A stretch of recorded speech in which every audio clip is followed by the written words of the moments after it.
¿Cómo están, hermanos? Me da mucho gusto verlos. Qué bueno que vinieron. Bueno, hermanos, seguimos en la línea de los mensajes que hemos venido hablando. Y hoy quiero hablarles acerca de la metamorfosis en la vida del creyente. Estuve buscando en el diccionario y metamorfosis quiere decir que es el proceso de transformación radical en el desarrollo de un organismo o en un estado. Biológicamente hablando, se refiere a un cambio físico de una persona o un juvenil a un adulto. Y si hablamos, por ejemplo, de un insecto, hay un proceso de transformación que viene de huevo, luego se convierte en larva y luego en pupa y después en adulto. Entonces, nosotros debemos de entender que la palabra de Dios dice que el Señor nos lleva de gloria en gloria, ¿verdad? Nosotros vamos en un proceso de conocer al Señor y Él nos pone que la meta es Cristo, el que nosotros nos parezcamos a Él, el que nosotros seamos formados y podamos crecer a la estatura del varón perfecto que es Cristo. Pero cuando nosotros venimos a la iglesia, venimos al cuerpo de Cristo, no es para que nos quedemos ahí toda la vida en el mismo estado. Tiene que haber un cambio, tiene que haber una transformación, tiene que haber un crecimiento. No podemos quedarnos ahí donde estamos. O sea, ¿cuántos de nosotros ya llevamos más de 10 años en el Evangelio y todavía hay cosas que no hemos cambiado? O ya llevamos 20 años en el Evangelio y seguimos patinando con las mismas cosas. Pero lo que Dios quiere es que nosotros seamos creyentes, no solamente de costumbre, sino que realmente seamos hijos de Dios que se preocupan por caminar en obediencia a su palabra para que podamos ver en nosotros una transformación. Le voy a pedir que abra su Biblia en 1 Corintios capítulo 13. El verso 11 y 12. Y hay un proceso en la vida del creyente, en la vida del ser humano, ¿verdad? Que no todo el tiempo vamos a quedarnos naturalmente en la misma forma. ¿Qué dice? Verso 11. Cuando yo era niño, hablaba como niño, pensaba como niño, juzgaba como niño, mas cuando ya fui hombre, dejé lo que era de niño. Pues vamos a parar ahí. Hay un proceso de vida natural. Lógicamente que somos niños, ¿verdad? Pero crecemos y a medida que nosotros vamos creciendo, va cambiando nuestro comportamiento, va cambiando nuestra forma de pensar, va cambiando nuestra forma de actuar. Aunque bueno, hay algunos que ya después de 50 siguen actuando como de 5, ¿va? Pero nosotros deberíamos de siempre proponernos ir buscando esa transformación en nuestras vidas. Y cuando hablamos acerca de un entendimiento en cuanto a la palabra de Dios, vea el 12. Ahora vemos por espejo oscuramente, mas entonces veremos cara a cara. Ahora conozco en parte, pero entonces conoceré como fui conocido. Cuando habla aquí de la palabra espejo, debemos de saber que en aquella época los espejos no son como los espejos que tenemos ahora. Los espejos que tenemos ahora nos vemos claramente, ¿verdad? Pero los espejos de esta época, cuando se está escribiendo esto, eran de latón o a veces eran de cobre o eran de un metal que lo pulían al máximo que se podían medio ver, ¿verdad? Y no había una total claridad sobre la persona. O sea, te podías medio ver, pero no ver claramente como nos vemos ahora. Y por eso es que la palabra de Dios dice que aquí ahora vemos por un espejo oscuramente, porque no hay una claridad. Está hablando de esa época que no había una claridad de cómo te veías. Y en esa misma manera, cuando nosotros vamos conociendo al Señor, a la medida que nosotros nos vamos acercando, cuando tú vienes a Cristo, todavía estás empezando a ver, ¿verdad? Todavía estás empezando a tratar, querer descubrir cómo es que tú eres en el Señor. ¿Quién eres tú en el Señor? ¿Cuál es tu identidad en el Señor? Y hasta que no entendamos eso y no descubramos cuál es nuestra identidad en Cristo, pues vamos a estar caminando como mirando pañoso, así como que no está muy clara la cosa, como que no sé exactamente quién soy, no sé exactamente qué es lo que Dios quiere hacer conmigo. Y entonces nosotros es donde debemos de preocuparnos por avanzar, por crecer, por ir al siguiente nivel.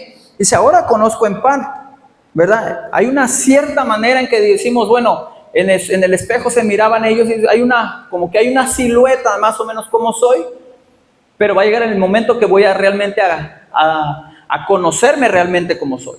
Entonces nosotros tenemos que ir caminando en la búsqueda de Dios con el propósito de realmente llegar a conocernos bien a nosotros mismos. Miren, es importante que en el caminar cristiano nosotros aprendamos a conocer nuestro temperamento. ¿Usted sabe cuál es su temperamento de usted? Si usted sabe su temperamento de usted, debe de conocer que tiene dos áreas. El área de sus virtudes y el área de sus debilidades. Y tenemos que aprender a conocer cuáles son esas dos áreas de nuestras vidas para que podamos aprender a dominarlas. O sea, si nosotros tenemos debilidades, tenemos que trabajar mucho en eso. Y si tenemos virtudes, pues también tenemos que ponerlas, ¿verdad?, en acción, tenemos que ponerlas para la obra del ministerio, pero también tenemos que conducirnos con humildad en base a esas virtudes que nosotros tenemos. Y es importante que nosotros nos conozcamos, pero la palabra de Dios, cuando nosotros estudiamos, escudriñamos la palabra, es la que nos alumbra, ¿verdad? La palabra es como un espejo, dice la palabra de Dios. La compara con un espejo porque cuando nosotros empezamos a estudiar el comportamiento del ser humano, se reflejan nuestras vidas ahí. Como hace un tiempo decía un muchacho por ahí, ya no voy a la iglesia porque cada vez que llego el pastor me tira piedra. Y si nada más llegaba una vez al año. Entonces, ¿cómo iba a ser posible que yo pensara, como que si yo supiera cuándo iba a llegar? No, es que la palabra de Dios es como un espejo y cuando se habla o tú la lees, te confronta porque te ves a ti mismo, te ves como eres realmente y te empieza a llamar a que tienes que ir a un proceso de transformación. Entonces, si humanamente, naturalmente, nosotros somos niños, vamos en un proceso de hacernos hombres, ¿verdad? De lo pañoso a lo claro. Vaya conmigo a Colosenses capítulo 1, el verso 13. Colosenses 1:13.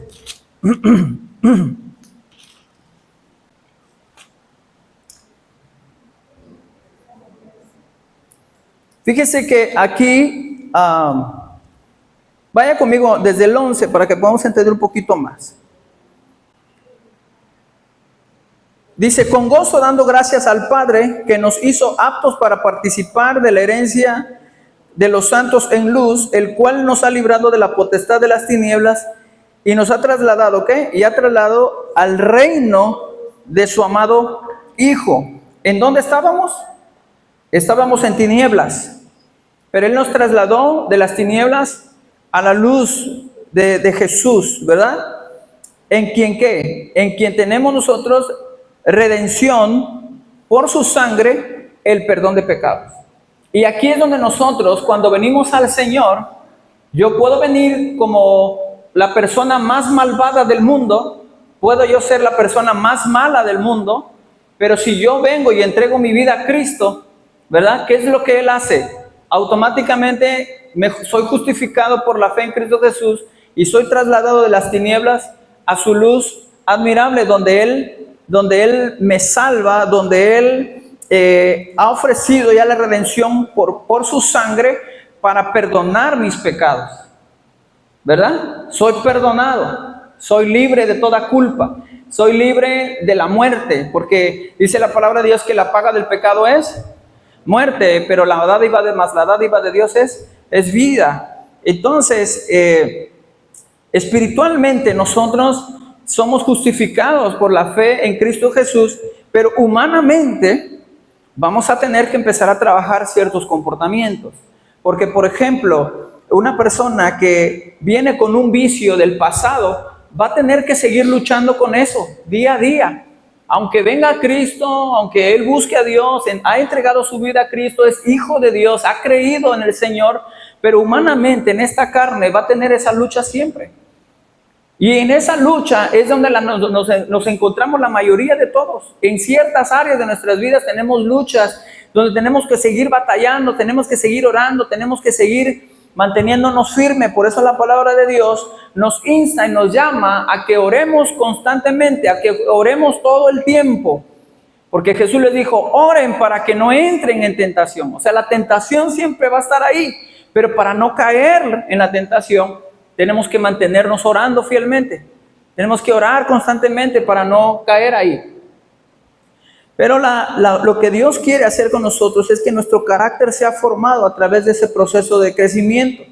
También si podemos leer 1 Pedro 2:9, dice la palabra de Dios, que nosotros somos real sacerdocio, nación santa, pueblo adquirido por Dios para anunciar las virtudes de aquel que nos llamó de las tinieblas a su luz admirable. Hay un proceso de cambio radical en nuestras vidas. Hay un proceso de transformación donde nosotros estábamos viviendo una vida de pecado, pero venimos al Señor y cambiamos y venimos ¿a qué? Venimos a su luz. Tiene que haber un cambio de posición, tiene que haber un cambio de dirección, tiene que haber un cambio hacia donde nosotros estamos dirigiendo nuestras vidas. Amén. Entonces, la segunda cosa que quiero es hablarles es de que para que nosotros podamos entrar en un cambio, en una transformación, nosotros tenemos que realmente conocer lo que es el arrepentimiento. Y el arrepentimiento, dice la palabra, que es igual a la palabra metanoia, que significa transformación biológica en su forma, funciones y modo de vida. Vamos a ver esta imagen. Mire, esta es una ilustración de algo naturalmente que sucede con las mariposas. Primero es un huevo, ¿no? Y luego empieza un proceso natural de transformación. No quiere decir que toda la vida se va a quedar ahí, en huevo, ¿verdad? Tiene que ir en un proceso. Y ahí puede usted ver, ¿verdad? Huevo, oruga se transforma en pupa, luego la pupa crisálida, luego la pupa se transforma en mariposa y luego se vuelve una mariposa adulta. Pero tiene que pasar naturalmente por su proceso. No se puede quedar ahí. Entonces nosotros cuando hablamos de arrepentimiento, estamos hablando que hay un cambio. Tiene que haber una transformación. No podemos quedarnos, venir delante del Señor como ese huevo ahí, pecadorazos de los meros buenos, ¿verdad? Que hemos fallado delante del Señor y no nos podemos quedar en esa condición. Una vez que nosotros venimos al Señor, tenemos que entrar en un proceso ¿de qué? De transformación hasta que lleguemos a ser como Jesús, a que podamos nosotros, sea esa nuestra meta de alcanzar, ¿verdad? De que nuestro carácter, nuestra forma de pensar sea como Él.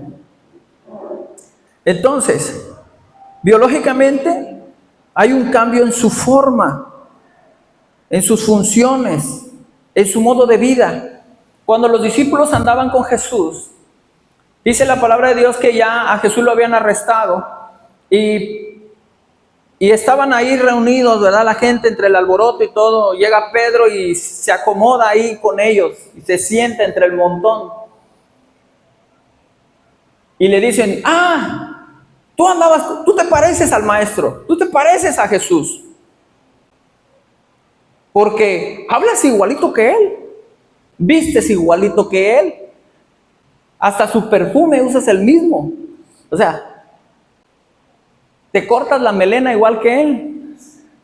No sé, usas la misma marca de chanclas, Nike, ¿verdad? Los guaraches Nike del maestro también tú los traes. Era igualito y no se podía confundir. Y dice, no soy, ¿verdad? Lo negó 3 veces. Pero aún a pesar de eso, el Señor tuvo misericordia de él, porque había un plan con la vida de Pedro. Pero era igual al maestro. Se parecía a él. Cuando nosotros nos acercamos a Jesús, Algo nosotros tenemos que aprender de Él, algo de Jesús se nos pega y empezamos a vivir como Él. Porque no solamente es decir, soy cristiano, creo en Jesús, voy a la iglesia y eso es todo. No, tenemos que reflejar a Jesús allá afuera con los que no conocen al Señor. Vaya conmigo a Juan capítulo 9, el verso 5. Ahí Jesús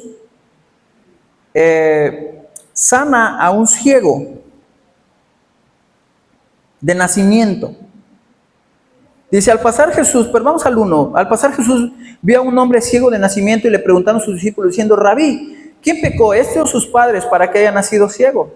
Jesús respondió, no es que pecó este ni sus padres, sino para que las obras de Dios se manifiesten en él. Me es necesario hacer las obras del que me envió, en tanto que el día dura, la noche viene cuando nadie puede trabajar. Entre tanto estoy en el mundo, luz soy del mundo. Dicho esto, escupió en tierra e hizo lodo con saliva y untó el lodo en los ojos del ciego y le dijo, ve a lavarte en el estanque de Siloé, que traducido es enviado. Fue entonces y se lavó y regresó viendo.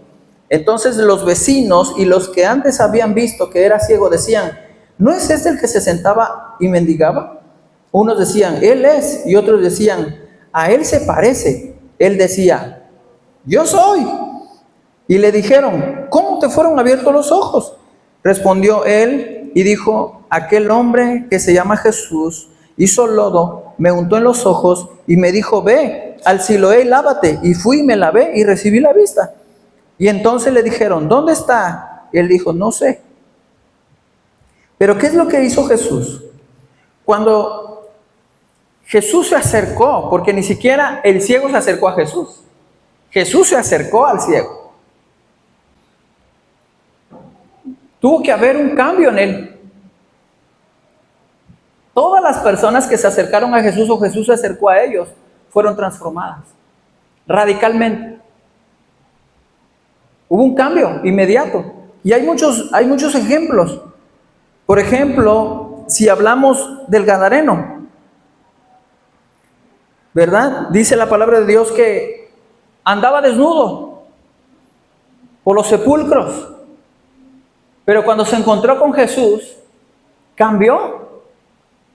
Y cuando la gente del pueblo fueron a verlo, dice que ya estaba vestido y en su cabal juicio. ¡Wow! Es una cosa impresionante. Porque se encontró con Jesús, hubo un cambio, hubo una transformación inmediata en la vida de ese hombre. También dice la palabra de Dios en Marcos capítulo 9 que había un muchacho que estaba igual poseído por un demonio. No dice su nombre, nada más dice que era un muchacho. Y llegó Jesús porque sus discípulos no podían echarlo fuera al demonio.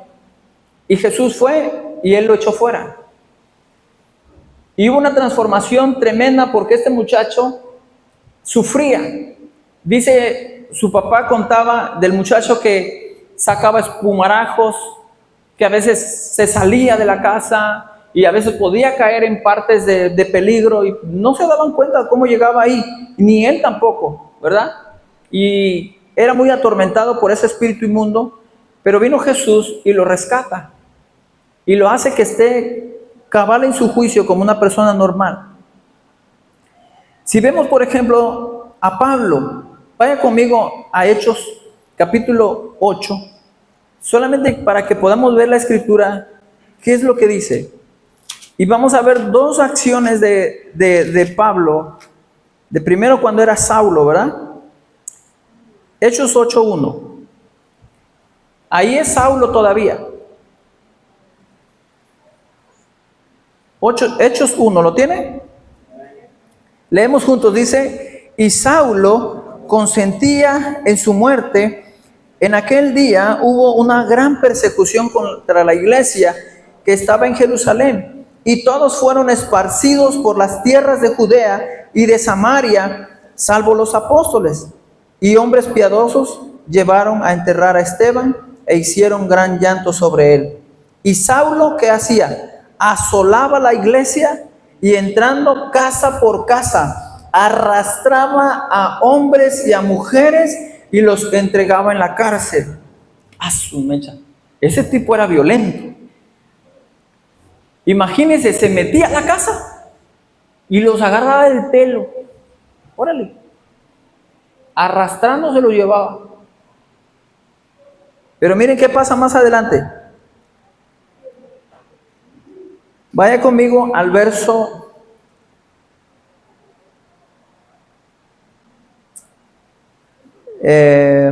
¿dónde estoy?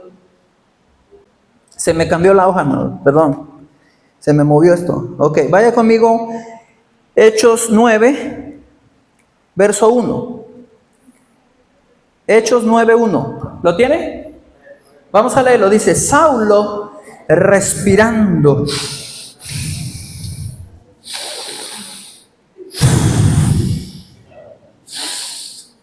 Amenazas, aún amenazas y muerte contra los discípulos del Señor. Vino al sumo sacerdote y le pidió cartas para las sinagogas de Damasco, a fin de que si hallase algunos hombres o mujeres de este camino, los trajere por los pelos, los trajere presos a Jerusalén. Mas yendo por el camino, al llegar cerca de Damasco, repentinamente le rodeó un resplandor de luz del cielo, y cayendo en tierra, oyó una voz que decía, Saulo, Saulo, ¿por qué me persigues? Él dijo, ¿quién eres, Señor? Y dijo, yo soy Jesús, a quien tú persigues. Dura cosa te es dar coces contra el aguijón. Y temblando y temeroso dijo, Señor, ¿qué quieres que yo haga? Y el Señor le dijo, levántate y entra en la ciudad, que se te dirá lo que debes hacer. Verso 10. Había entonces en Damasco un discípulo llamado Ananías, a quien el Señor dijo en visión, Ananías. Y él respondió, heme aquí, Señor, que significa dueño. El Señor le dijo, levántate y ve a la calle que se llama Derecha y busca en casa de Judas a uno llamado Saulo de Tarso, porque he aquí él ora y ha visto en visión a un varón llamado Ananías, que entra y le pone las manos encima para que recobre la vista. Entonces Ananías respondió, Señor, he oído de muchos acerca de este hombre, cuántos males ha hecho a tus santos en Jerusalén, los ha agarrado por los pelos. No, ¿verdad? No dice así. Y aún aquí tiene autoridad de los principales sacerdotes para prender a todos los que invocan tu nombre. El Señor le dijo, ve, porque instrumento escogido me es este, para llevar mi nombre en presencia de los gentiles y de reyes y de los hijos de Israel, porque yo le mostraré cuánto le es necesario padecer por mi nombre. Vaya conmigo más adelantito. Y dice, y al momento, el verso 17, entonces Ananías entró en la casa y poniendo sobre él las manos, le dijo, hermano Saulo, el Señor Jesús, que se te apareció en el camino por donde venías, me ha enviado para que recibas la vista y seas lleno del Espíritu Santo. Y al momento se le cayeron de los ojos como escamas y recibió al instante la vista y levantándose fue bautizado. Y habiendo tomado alimento recobró fuerzas y estuvo Saulo por algunos días con los discípulos que estaban en Damasco. ¡Wow! Un hombre que era un asesino, matacristianos. Odiaba, respiraba.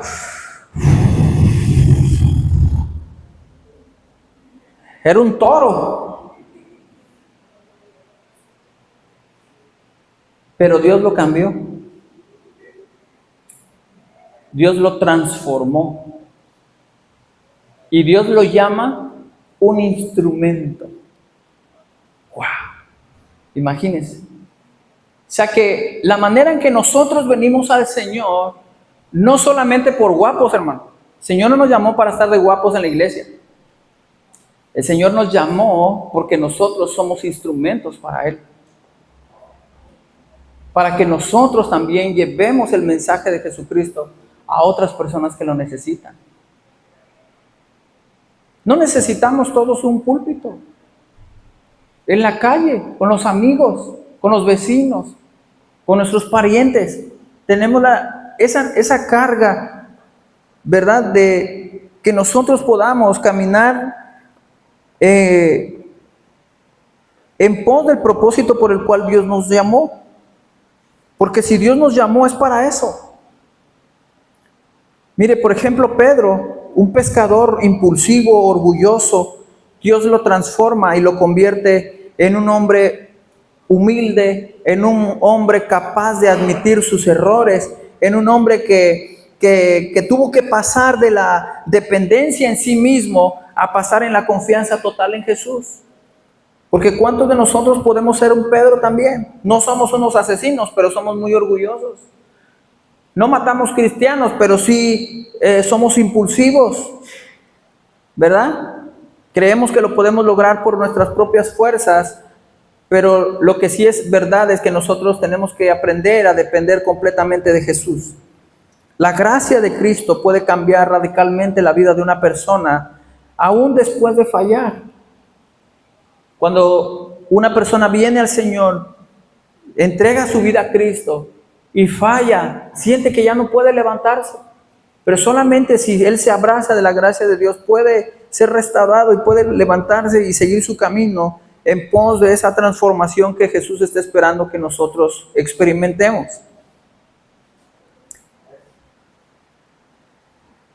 Demostrar que el cambio de una persona no es siempre un borrón y cuenta nueva, sino que a menudo es una redirección de las cualidades existentes, como la pasión, el celo hacia un propósito más elevado. Cuando una persona falla, no es para que se quede ahí, es para que se levante y pueda poner en su vida una meta mayor, de un propósito mayor, del cual el Señor a la primera vez lo haya visitado o le haya hablado o le haya mostrado para su propia vida.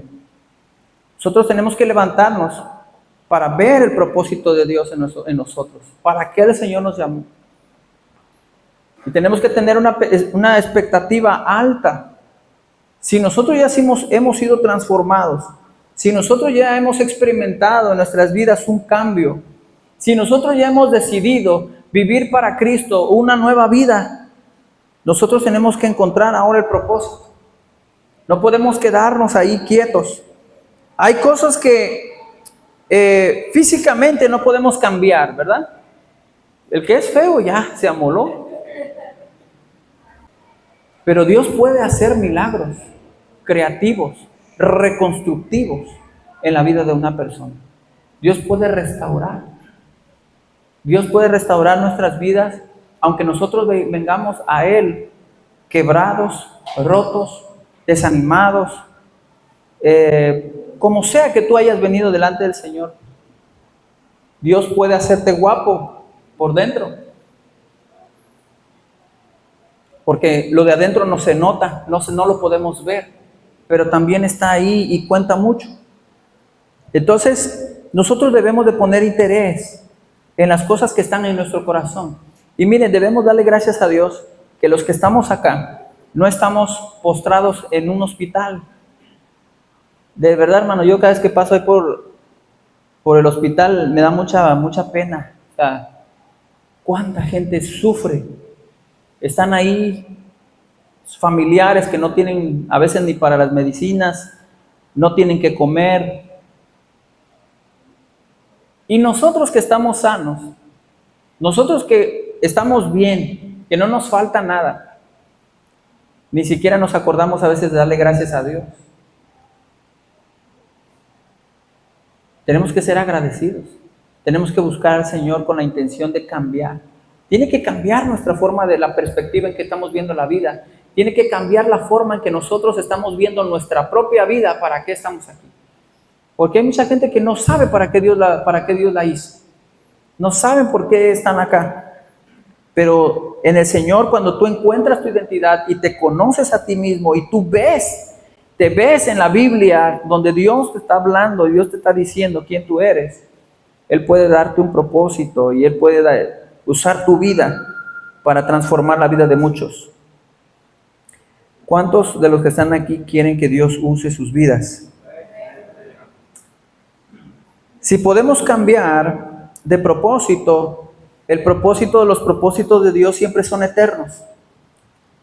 Los propósitos de Dios tienen que ver con la salvación, con la justicia, con la redención, con su gracia, con su misericordia. Y eso nos lleva a una vida nueva en Cristo. Una nueva vida realmente experimental. Porque muchas veces, ¿qué es lo que nos hace falta a nosotros? Tener un encuentro con Jesús. Nos hace falta tener un encuentro con Jesús porque no valoramos lo que Él ha hecho por nosotros. Como que nosotros no le tomamos en cuenta el precio que tuvo que pagar, el costo del sacrificio de Jesús. Fue un precio muy alto. Pero como para nosotros es gratis, como que no le tomamos mucha importancia. Pero deberíamos de darle el valor que merece. Deberíamos de darle el valor que merece a esa salvación que Jesús nos regaló por medio de su sacrificio en la cruz del Calvario. Amén.